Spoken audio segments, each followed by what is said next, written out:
Chaque pensée engendre une action qui à son tour engendre une conséquence.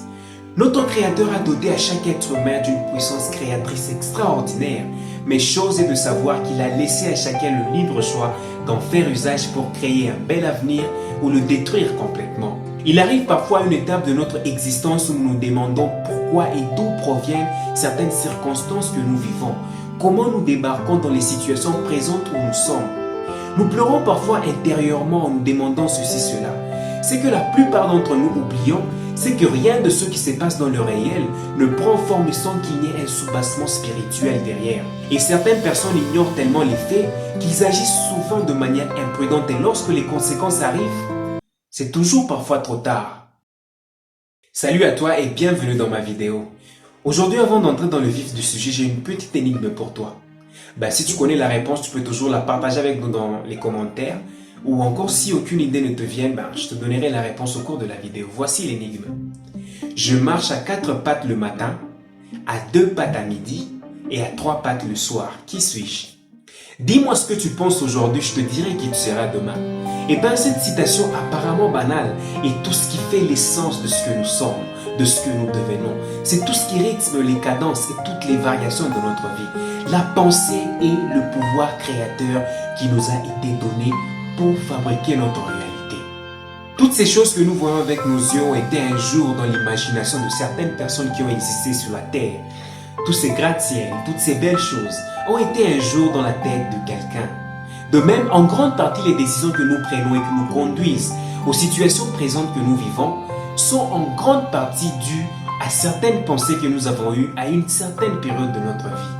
Et cela fonctionne avec une telle exactitude et une telle précision que lorsque l'on se rend compte de son déroulement, on est tout de suite ébloui et du coup on devient très prudent. Alors ma question pour toi aujourd'hui est de savoir comment tu gères tes pensées. Quelle est la nourriture que tu donnes à tes pensées?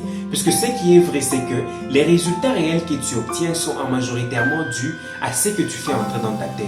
C'est pourquoi on dit toujours, garde ton cœur plus que tout, car c'est d'elle que proviennent les sources de la vie. Mais le fait est que certains jeunes ignorent tellement le pouvoir de la pensée qu'ils s'amusent à ingérer n'importe quoi dans leur vie. Et lorsque cela génère des résultats négatifs, ils se demandent d'où leur vient leur futur alors qu'ils étaient les seuls à prendre leur vie à la légère.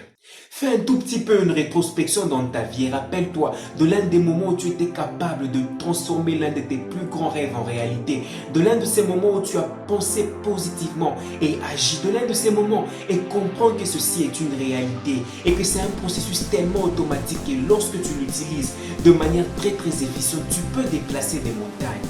Au moment où tu te rends compte de cette puissance, tu ne feras plus n'importe quoi. Tu ne laisseras plus n'importe qui entrer dans ta vie. Tu n'accorderas plus tes oreilles à n'importe qui. Tu ne les accorderas plus à des choses non constructives.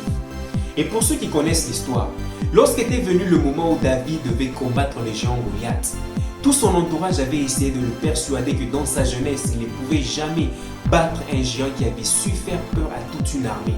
L'armée des Israélites, y compris ses propres frères, était contre lui.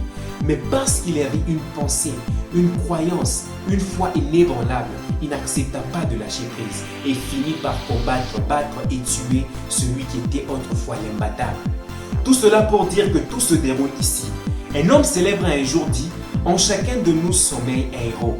Mais ce héros-là ne se reverra jamais tant que tu n'auras pas renouvelé ta pensée, tant que tu n'auras pas appris à rêver grand, à penser positif pour pouvoir extérioriser cette capacité créatrice que tu possèdes et dont tu ne te débarrasseras jamais, mais qu'à ta guise, tu choisiras soit d'utiliser ou d'en garder pour en faire une force autodestructrice. Réveille ce héros qui somnole en toi en renouvelant ta pensée et tu pourras impacter. Et pour tout savoir, la réponse à l'énigme était simplement l'homme. L'homme marche à 4 pattes à l'enfance, à 2 pattes à la jeunesse et à 3 pattes à la vieillesse. Peace.